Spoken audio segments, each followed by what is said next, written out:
بسم اللہ الرحمن الرحیم۔ اگر آپ اردو میں مہارت حاصل کرنا چاہتے ہیں تو آپ کو چاہیے کہ آپ فارسی بھی پڑھیں، کیونکہ اردو کے بارے میں کہا جاتا ہے کہ اردو فارسی، عربی، ہندی وغیرہ زبانوں سے مل کر بنی ہے۔ تو کیونکہ اردو زبان میں فارسی کے بہت سارے الفاظ استعمال ہوتے ہیں، اسی وجہ سے اگر آپ اردو میں مہارت حاصل کرنا چاہتے ہیں، اردو میں کوئی کتاب لکھنا چاہتے ہیں، اردو میں شعر و شاعری کرنا چاہتے ہیں، تو آپ کو چاہیے کہ آپ فارسی بھی پڑھیں۔ اسی وجہ سے ہم فارسی پڑھ رہے ہیں، فارسی سیکھ رہے ہیں۔ سبق دہم یعنی 10واں سبق، مضاف اور مضافلے۔ مضاف اور مضافلے کسے کہتے ہیں؟ آسان الفاظ میں یوں سمجھیے، کبھی ایسا ہوتا ہے کہ ایک اسم کی نسبت دوسرے اسم کی طرف کی جاتی ہے۔ جیسے ہم کہتے ہیں زید کا قلم، تو اس مثال میں قلم کی نسبت کی گئی ہے زید کی طرف۔ کس کا قلم؟ زید کا قلم۔ ہم نے قلم کی نسبت زید کی طرف کر دی تو قلم خاص ہو گیا، ٹھیک ہے؟ تو جس کی نسبت کی جائے، جس اسم کی نسبت کی جائے اسے کہتے ہیں مضاف، اور جس اسم کی طرف نسبت کی جائے اسے کہتے ہیں مضافلے۔ تو زید کا قلم، اس مثال میں ہم نے قلم کی نسبت کی زید کی طرف، تو قلم ہوا مضاف اور زید ہوا مضافلے۔ مختلف اسموں سے مضاف و مضافلے کی ترکیبیں۔ سال وفات، سال یعنی سال، وفات یعنی وفات، انتقال۔ سال وفات، وفات کا سال، سال کی اضافت کی گئی وفات کی طرف، یعنی وفات کا سال، موت کا سال، انتقال کا سال۔ یہ بات یاد رہے کہ فارسی میں مضاف پہلے آتا ہے، مضافلے بعد میں آتا ہے، یعنی جس کی اضافت کی جاتی ہے، جس کی نسبت کی جاتی ہے فارسی میں وہ پہلے آتا ہے، اور جس کی طرف نسبت کی جاتی ہے وہ بعد میں آتا ہے۔ جبکہ اردو میں اس کا الٹا ہوتا ہے، یعنی پہلے مضافلے آتا ہے، بعد میں مضاف آتا ہے۔ اور مضاف مضافلے کے ترجمے میں عام طور پر اردو میں درمیان میں کا، کے، کی، را، رے، نی، را، رے، ری، نا، نے، نی وغیرہ آتا ہے، ٹھیک ہے نا؟ اب دیکھیے سال وفات، وفات کا سال، دیکھیے سال پہلے ہے فارسی میں، لیکن جب ہم اردو میں ترجمہ کر رہے ہیں تو سال بعد میں آ رہا ہے۔ سال وفات، وفات کا سال، اور درمیان میں دیکھیے کا آ رہا ہے، وفات کا سال، ٹھیک ہے؟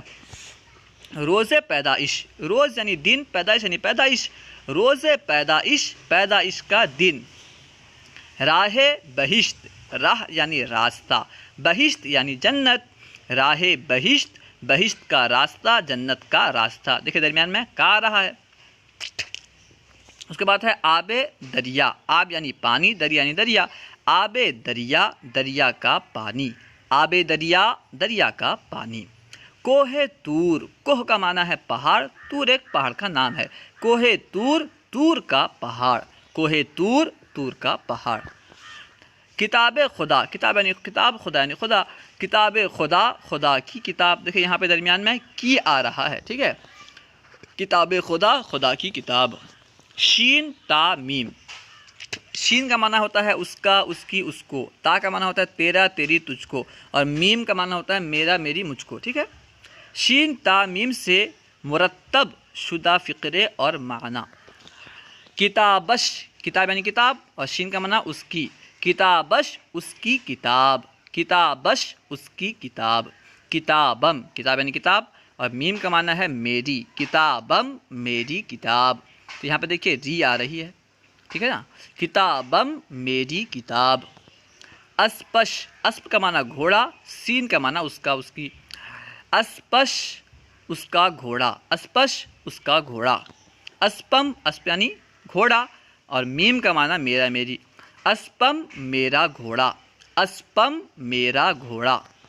چشمت، چشم یعنی آنکھ، اور تا کا معنی تیرا، تیری، تجھ کو، چشمت تیری آنکھ، چشمت تیری آنکھ۔ اس کے بعد ہے چشمم، چشم یعنی آنکھ، اور میم کا معنی میرا، میری، مجھ کو، چشمم میری آنکھ، چشمم میری آنکھ۔ گربا اش، گربا یعنی بلی، اش یعنی اس کی، گربا اش اس کی بلی، گربا اش اس کی بلی، گربا ام، گربا یعنی بلی، ام یعنی میری، گربا ام میری بلی، گربا ام میری بلی، خانہ خانہ ام، خانہ یعنی گھر، ام یعنی میرا، خانہ ام میرا گھر، خانہ ام میرا گھر، خانہ ات، خانہ یعنی گھر، ات یعنی تیرا، خانہ ات تیرا گھر، خانہ ات تیرا گھر، رویش، رو کا معنی چہرہ اور شین کا معنی اس کا، اس کے، اس کو، رویش اس کا چہرہ، رویش اس کا چہرہ، رویم، رو یعنی چہرہ اور میم کا معنی ہے میرا، رویم میرا چہرہ، رویم میرا چہرہ، پایم، پا کا معنی پیر اور میم کا معنی میرا، میری، مجھ کو، پایم میرا پاؤں، پایم میرا پاؤں۔ امید ہے کہ آپ کو پوری بات سمجھ میں آ گئی ہوگی۔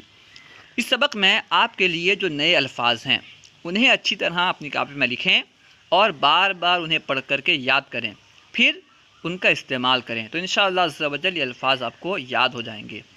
السلام علیکم ورحمۃ اللہ وبرکاتہ۔